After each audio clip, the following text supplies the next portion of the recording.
प्रेम का क्या असर होता है? मैं आपको एक प्यारी सी कहानी सुनाना चाहूंगा। एक लंबे परिश्रम भरे दिन के बाद आप रात को सोते हैं। आधी रात को 2 बजे के करीब आपका बच्चा रोने लगता है। आप गहरी नींद में हैं, लेकिन आपकी पत्नी धीरे से जागती है और उसे दूध पिलाकर सो जाती है। अगले दिन सुबह इस विषय पर कोई चर्चा नहीं होती। कुछ दिनों बाद आपकी पत्नी बीमार होती है और आपकी फिर से रात के 2 बजे नींद खुल जाती है क्योंकि बच्चा रोने लगता है। आप कहते हैं कि मुझे दूध गर्म करके बच्चे को पिलाना होगा, वगैरह वगैरह। फिर अगले दिन सुबह आप इस पर चर्चा करेंगे। देखो, मुझे कल रात क्या क्या करना पड़ा और तुम नींद से जगी तक नहीं। मुझे ये सब करना पड़ा। लेकिन जब आपकी पत्नी ये सब करती है तो वो आपको याद तक नहीं दिलाएगी कि मुझे इस समय उठना पड़ा। नहीं, उसके लिए ये एक आनंदपूर्ण काम है। किसी और के लिए ये एक और फालतू काम बन जाता है और फिर ये एक समस्या बन जाती है। लेकिन दुर्भाग्यवश किसी बीमारी की वजह से उस बच्ची की मां का देहांत हो जाता है। अब वो बच्ची 4 साल के आसपास हो जाती है। क्रिसमस आता है और वो छोटी बच्ची चिंतित रहती है कि वो अपने पिताजी को क्रिसमस पर क्या उपहार दे। तो वो अपनी मां का सालों से संजोया हुआ एक सुनहरे रंग का रैपिंग पेपर निकाल लाती है। पिताजी जब घर लौटते हैं तो अपनी पत्नी की अलमारी खुला देख गुस्सा हो जाते हैं। वे अपनी छोटी सी बिटिया से पूछते हैं कि ये अलमारी किसने खोली है? ये तुम्हारी प्रिय मां की है और मैं नहीं चाहता था कि तुम इसे हाथ लगाओ। लेकिन पिताजी, मुझे आपको एक खास तोहफा देना है और उसे मैं एक गिफ्ट रैप में बांधकर आपको देना चाहती थी। इसके लिए मैंने बहुत मेहनत की है और मैं इस क्रिसमस में आपको ये बहुत ही खास उपहार देना चाहती थी। पिताजी ने कहा, ये तो अच्छी बात है। तो वो एक डिब्बा ले आती है और उसे एक सुंदर सुनहरे रंग के गिफ्ट रैपर में बांध देती है। अगले दिन सुबह पिताजी अपने उपहार को धीरे से खोलते हैं और देखते हैं कि उसमें कुछ भी नहीं है। वो बहुत नाराज हो जाते हैं और कहते हैं, तुमने अपने मां के रैपिंग पेपर को बर्बाद कर दिया। ये सुनकर बेटी रोने लगती है और कहती है, लेकिन पिताजी, मैंने तो इस बॉक्स में हजारों चुंबन डाले थे। ये सुनकर पिताजी रोने लगते हैं और उससे क्षमा मांगते हुए कहते हैं, मुझे माफ करना मेरी प्यारी बेटी, मैंने तुम्हें गलत समझा। उस दिन के बाद मुझे नहीं लगता उसके पिताजी ने कभी उस बक्से को अपनी मेज से दूर रखा होगा। उन्होंने उसे अपनी आखिरी सांस तक अपने पास रखा। तो इस घटना से जीवन के बारे में हमें क्या सीख मिलती है? यही कि आप जो भी करते हैं वो मायने रखता है। बिना प्रेम के किए गए काम ज्यादातर नजर नहीं आते, लेकिन एक छोटा सा भी काम यदि प्रेम से भरा हो तो वो हमारे जीवन में बहुत गहरा असर डालता है।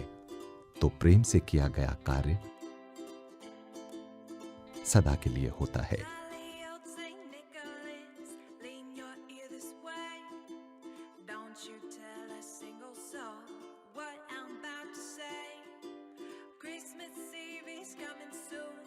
Namaste everyone and a lovely morning to all of you. Thank you so much for joining us, and it actually gives us the warm feeling when you all get connected with us in the early morning here. तो कल हमने आपसे cleaning के बारे में बात की और मुझे विश्वास है कि आप लोग इस प्रभावी टेक्निक जो हार्टफुलनेस ने हमें दी है उसका ज़रूर उपयोग करेंगे रेगुलर, क्योंकि सफाई के बिना कुछ भी निर्मल नहीं हो सकता। तो सफाई शारीरिक तो हमें पता है, अंतर मन की अत्यंत मानसिक सफाई जरूरी है और अंतर मन तभी हमारा निर्मल और शांत होगा। तो आज हम थोड़ी सी बात करेंगे प्रार्थना के बारे में। ध्यानमय प्रार्थना जो रोज हम आप सबके साथ कर रहे हैं। प्रार्थना एक्चुअल क्या होती है सोचा जाए तो,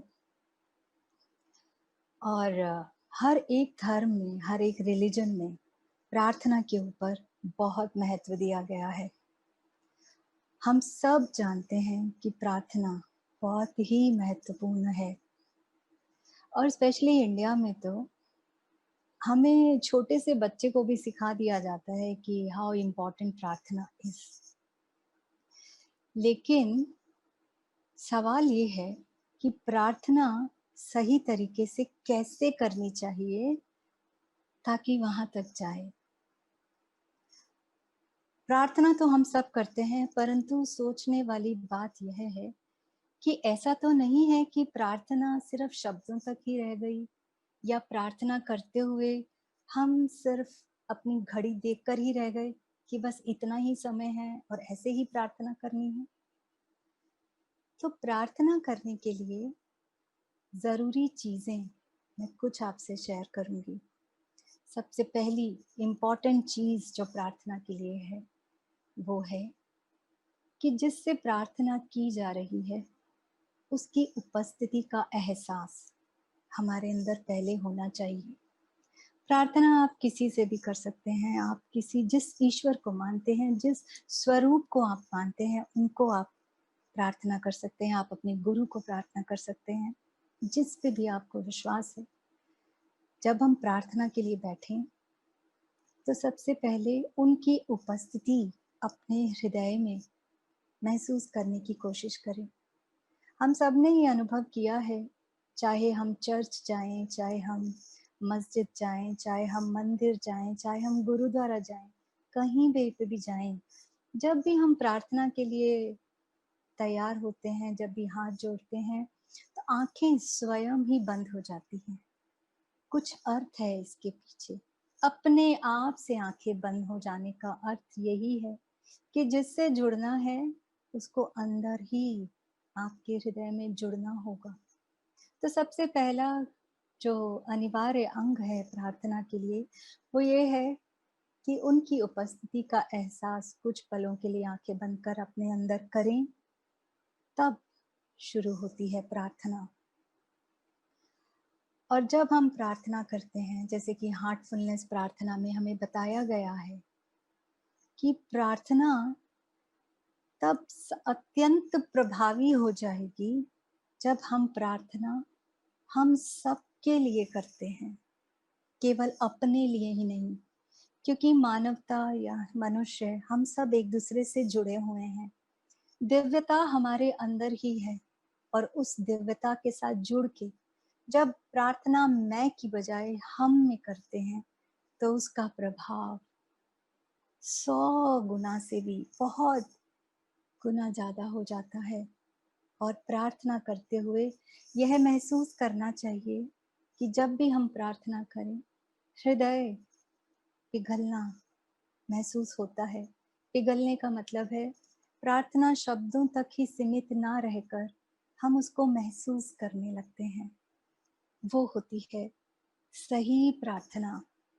और जब पुराने ज़माने में भी बहुत इस बात को कहा गया है कि जब प्रार्थना जो है वो इतनी प्रभावी है कि एक पत्थर को भी फाड़ देती है प्रार्थना। लेकिन आजकल जो हमारे प्रेजेंट सिचुएशंस में है, हम ऐसे प्रार्थना करते हैं कि जैसे एग्जाम्पल दिल्ली से अगर जम्मू एंड कश्मीर किसी को जाना हो तो भेज तो दिया हमने, परंतु हमें संतुष्टि है हमने भेज दिया, लेकिन वो अपनी दिल्ली की बाउंड्री से ही, उसकी सीमा से ही वापस आ जाती है, वहां तक नहीं जाती। तो वहां तक जाने के लिए अपने दिल की तैयारी बहुत जरूरी है। प्रार्थना प्रभावी फीलिंग के साथ होना बहुत जरूरी है। जब भी प्रार्थना करें मन में भाव उत्पन्न होना बहुत जरूरी है। और जब भाव उत्पन्न होता है तो आप देखेंगे स्वयं ही आंखों में दो आंसू भी महसूस करेंगे, ऑफ एंड ऑन जब भी हो। तो आज हम जो प्रार्थना करेंगे, ध्यान में प्रार्थना में जाएंगे, तो इस फीलिंग को आप जरूर ध्यान में रखिए और पिघलते हुए प्रार्थना से जुड़िए। तो अभी जो हम करेंगे, शुरुआत हमारी आज फिर रिलैक्सेशन के साथ शुरू करेंगे। रिलैक्सेशन इसलिए कराई जाती है ताकि मन अगर कुछ इधर उधर भटक भी रहा है तो उसको सेटल डाउन कर लें हम। तो सेटल डाउन करके हम प्रार्थना करेंगे और फिर हम ध्यान अवस्था में जाएंगे। अपने ही अंदर डूबना है उस शांति में स्थान में जहाँ हमें शांति प्राप्त होगी। और जब डूबें तो जो भी विचार आए इधर उधर हल्के से वापस आ जाएं आप।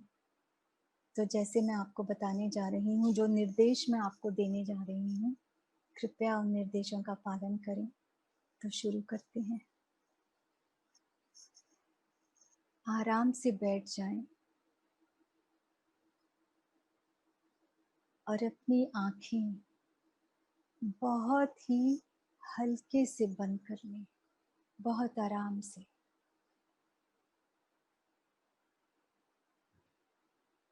बहुत प्यार से अपनी आंखें बंद करें और महसूस करें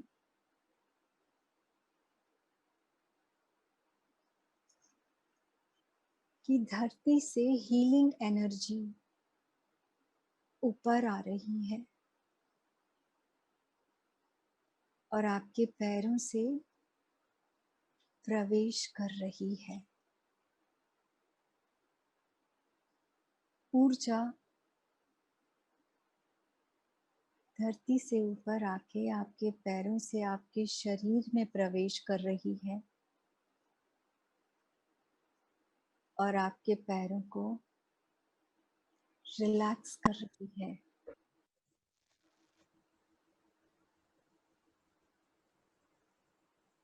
आपके पैर आराम का अनुभव कर रहे हैं। महसूस करें।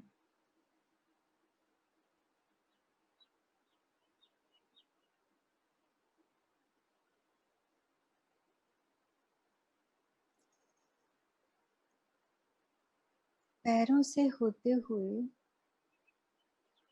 एनर्जी घुटनों की ओर जा रही है और आपकी टांगों के निचले भाग को आराम पहुंचा रही है।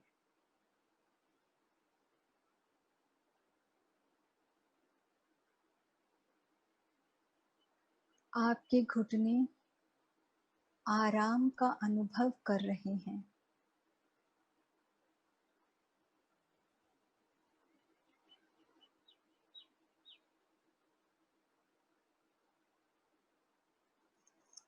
घुटनों से होते हुए ऊर्जा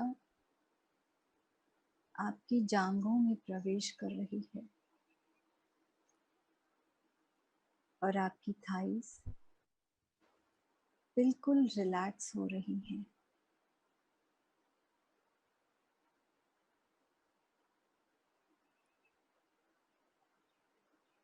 टांगों से होते हुए आपकी कमर की ओर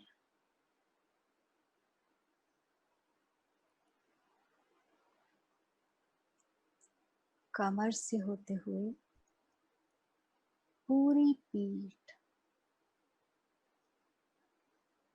महसूस करें कि कैसे आपकी पूरी पीठ तनाव मुक्त हो गई है।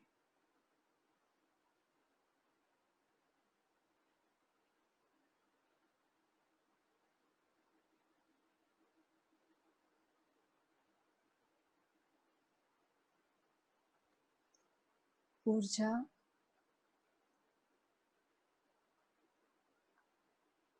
आपके पेट की ओर आ रही है।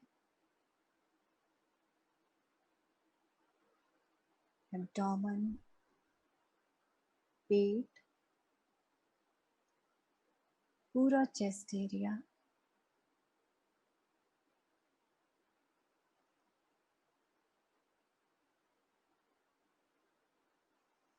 अपने कंधों को ढीला छोड़ दें।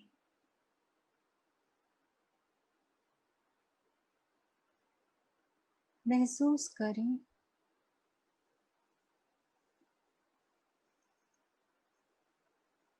कि कैसे आपके कंधे हल्के होकर पिघल रहे हैं और तनाव मुक्त हो रहे हैं।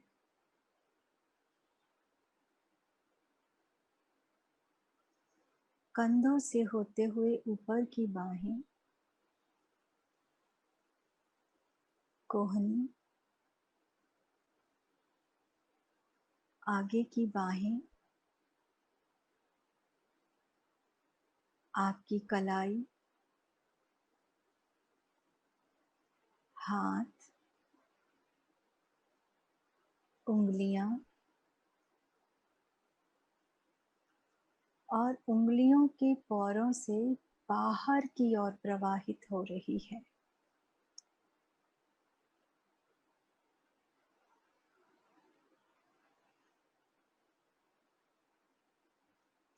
गर्दन की मांसपेशियों को ढीला छोड़ दें।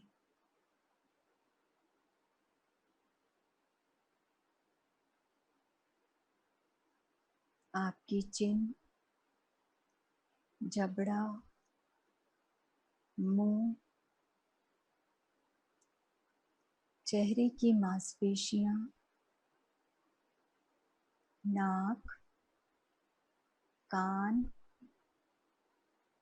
आंखें, माथा, सिर के ऊपर शिखर,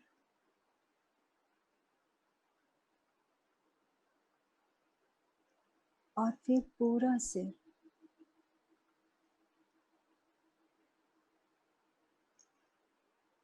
महसूस करें कि कैसे आपका पूरा शरीर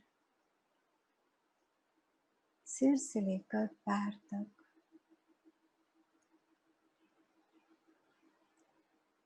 आराम का अनुभव कर रहा है।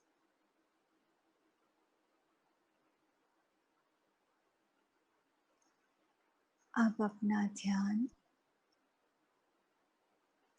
अपने हृदय की ओर ले जाएं,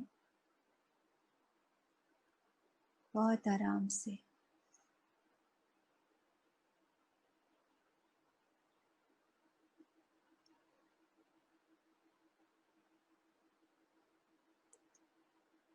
और महसूस करें कि आपका जो हृदय है ईश्वरीय प्रकाश से भरा हुआ है।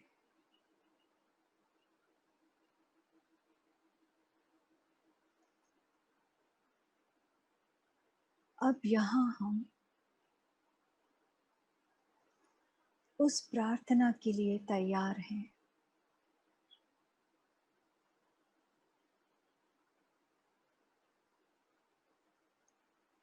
और अब हम प्रार्थना करेंगे, हे नाथ, तू ही मनुष्य जीवन का वास्तविक ध्येय है। हम अपनी इच्छाओं के गुलाम हैं जो हमारी उन्नति में बाधक हैं। तू ही एकमात्र ईश्वर और शक्ति है जो हमें उस लक्ष्य तक ले चल सकता है।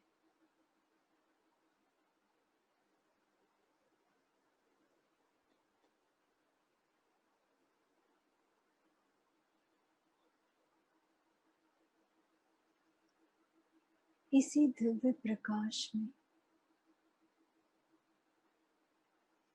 डूब जाएं। महसूस करें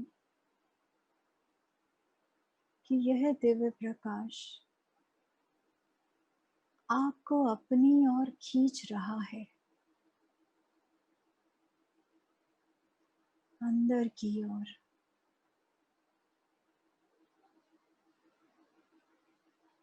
बस वहीं डूबे रहें जब तक बाहर आने को ना कहा जाए।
अपने हृदय के अंदर इस प्रकाश पुंज में आप डूबे हुए हैं, वहीं बने रहें।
अब धीरे धीरे अपनी आंखें खोलें।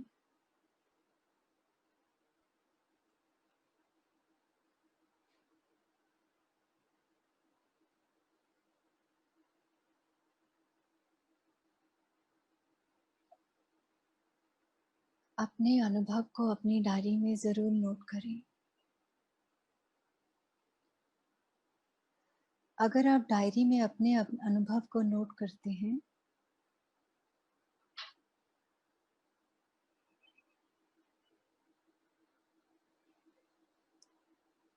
तो आप देखेंगे कि कुछ ही दिनों में आप अपने अंदर के प्रति सेंसिटिव होते जाएंगे।